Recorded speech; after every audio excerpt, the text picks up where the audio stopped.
राघव ने कभी अंधविश्वास पर भरोसा नहीं किया था। वह हर चीज़ को तर्क से समझने वाला आदमी था। 3 महीने पहले वह अपनी पत्नी मीरा और 8 साल की बेटी तारा के साथ नए घर में रहने आया था। घर साधारण था, छोटा, शांत और सुरक्षित दिखने वाला। शुरुआत के कुछ हफ्ते बिल्कुल सामान्य बीते।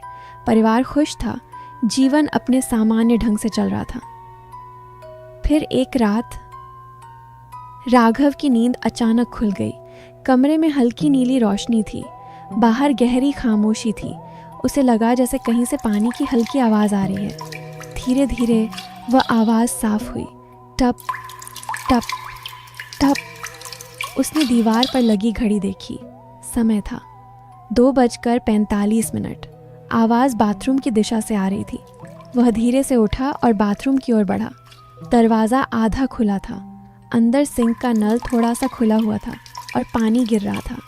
उसने आगे बढ़कर नल बंद कर दिया और वापस सो गया। उसे लगा यह एक साधारण गलती थी, लेकिन अगली रात फिर वही हुआ। फिर 2:45, फिर वही पानी की आवाज़। अब यह संयोग नहीं लग रहा था। तीसरी रात उसने जागकर इंतज़ार किया। 2:44 पर कमरा बिल्कुल शांत था। 2:45 होते ही उसे नल के घूमने की हल्की आवाज़ सुनाई दी। वह तुरंत उठा और बाथरूम तक पहुंचा। इस बार उसने अपनी आंखों से देखा कि नल धीरे धीरे अपने आप घूम रहा था। कोई वहां मौजूद नहीं था। कुछ सेकंड तक वह वहीं खड़ा रहा। उसका दिल तेज़ धड़क रहा था। फिर उसने आगे बढ़कर नल बंद कर दिया। जैसे ही उसने हाथ हटाया, उसे लगा कि पानी की सतह एक पल के लिए कांपी है, जैसे भीतर कुछ हलचल हुई हो। उसने इसे वहम समझकर नज़रअंदाज करने की कोशिश की। सुबह सब कुछ सामान्य था, लेकिन तारा एक चित्र बना रही थी। उस चित्र में एक छोटी लड़की थी जो घुटनों तक पानी में खड़ी थी। यह दृश्य राघव को बेचैन कर गया। दिन बीतता गया, लेकिन उसके मन की बेचैनी खत्म नहीं हुई। फिर एक रात स्थिति और गंभीर हो गई। 2:45 पर सिर्फ बाथरूम का नया नल नहीं खुला, रसोई और वॉश बेसिन से भी पानी बहने लगा। घर के अलग अलग कोनों से एक साथ पानी गिरने की आवाज़ आने लगी।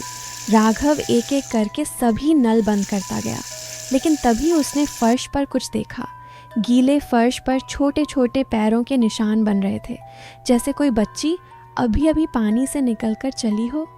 निशान बाथरूम से शुरू हुए और धीरे धीरे तारा के कमरे की ओर बढ़ने लगे।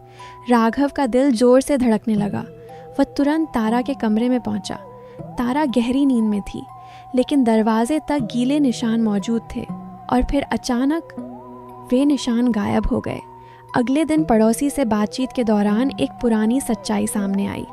इस घर के नीचे कभी एक पुराना कुआं हुआ करता था। कई साल पहले एक छोटी लड़की उस कुएं में गिर गई थी। उसकी लाश कभी नहीं मिली। बाद में कुएं को बंद कर दिया गया और उसके ऊपर यह घर बना दिया गया। अब सब कुछ जुड़ता हुआ लग रहा था, पानी, निशान और तारा का चित्र। उस रात फिर 2:45 पर बाथरूम की ज़मीन से हल्की दरार की आवाज़ आई। नीचे से पानी रिसने लगा। पानी की सतह में कुछ पल के लिए एक चेहरा उभरा, एक छोटी लड़की का चेहरा, भीगा हुआ, डरा हुआ, अधूरा। उस क्षण राघव समझ गया कि यह किसी डर का खेल नहीं था, यह किसी अधूरी कहानी की पुकार थी।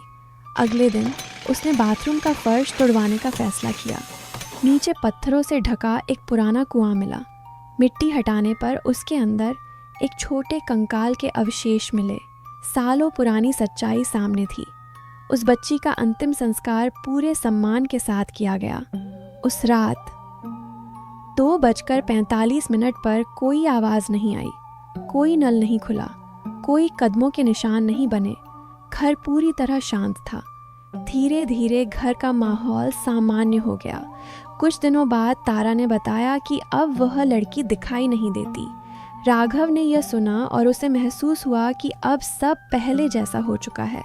उस रात 2:45 पर घड़ी ने समय दिखाया, लेकिन घर पूरी तरह शांत था। और इस बार वह खामोशी डरावनी नहीं थी, वह शांति थी।